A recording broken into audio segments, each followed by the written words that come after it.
Ερχομός, αναμονή, φυγή. 3 λέξεις που προσδιορίζουν την κίνηση του ανθρώπου στον τόπο και στο χρόνο.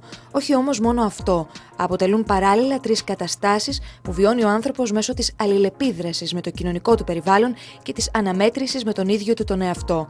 Ερχομός, αναμονή και φυγή λοιπόν στον έρωτα, τη φιλία, στους στόχους, στις προκλήσεις, στα προβλήματα και στα όνειρα. Τα σημεία αυτής της διαδρομής κατέγραψαν με το φακό τους 3 νέοι φωτογράφοι. Πρόκειται για τους Θανάση Λομέφ Ζαχαρόπουλο, Γιώργο Σαββάκη και Μανώλη Σκαντζάκη, που παρουσιάζουν τα έργα τους στην έκθεση με τίτλο «Ερχομός, αναμονή, φυγή», η οποία φιλοξενείται αυτές τις μέρες στον χώρο τέχνης Βασιλιάδη.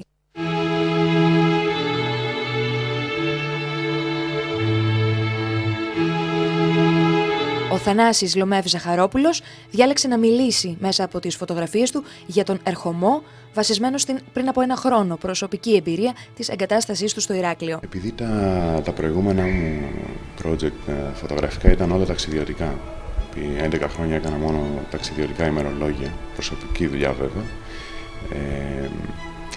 το να καταγράψω το μέρος στο οποίο μένω ή το μέρος στο οποίο έρχομαι ήταν κάτι καινούριο. Έχω μετακινηθεί πολλές φορές στη ζωή μου σε διάφορες πόλεις και έχω μείνει, οπότε δεν με τρομάζει, αλλά απ' την άλλη υπάρχει και κάποιος φόβος.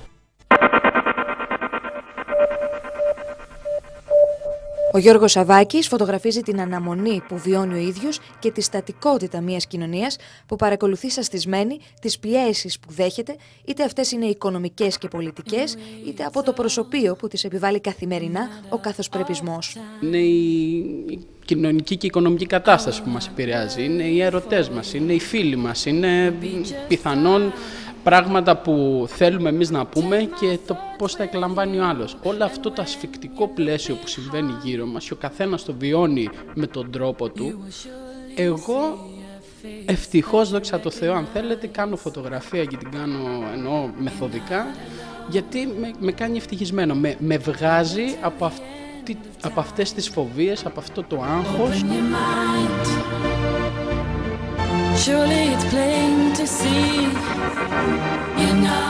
Τη φυγή εχμαλώτησε ο Μανώλης Σκαντζάκης, θεωρώντας την εύκολη λύση, αφού όπως ο ίδιος διατυπώνει, στην πραγματικότητα οι τάσεις φυγής ξεκινάνε από τον ίδιο μας τον εαυτό και ο τόπος είναι απλώς η αφορμή. Θες να φύγεις από αυτό το χώρο, θες να ολιστήσεις,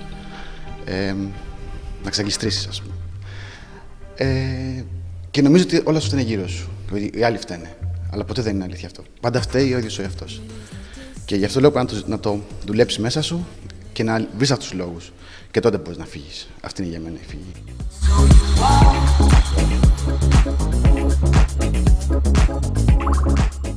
Η έκθεση θα διαρκέσει μέχρι τις 30 Ιανουαρίου. Οι ώρες λειτουργίας είναι από την Τρίτη ως την Παρασκευή, 7 με 10 το βράδυ, και το Σάββατο από τις 11 το πρωί μέχρι τις 6 το απόγευμα.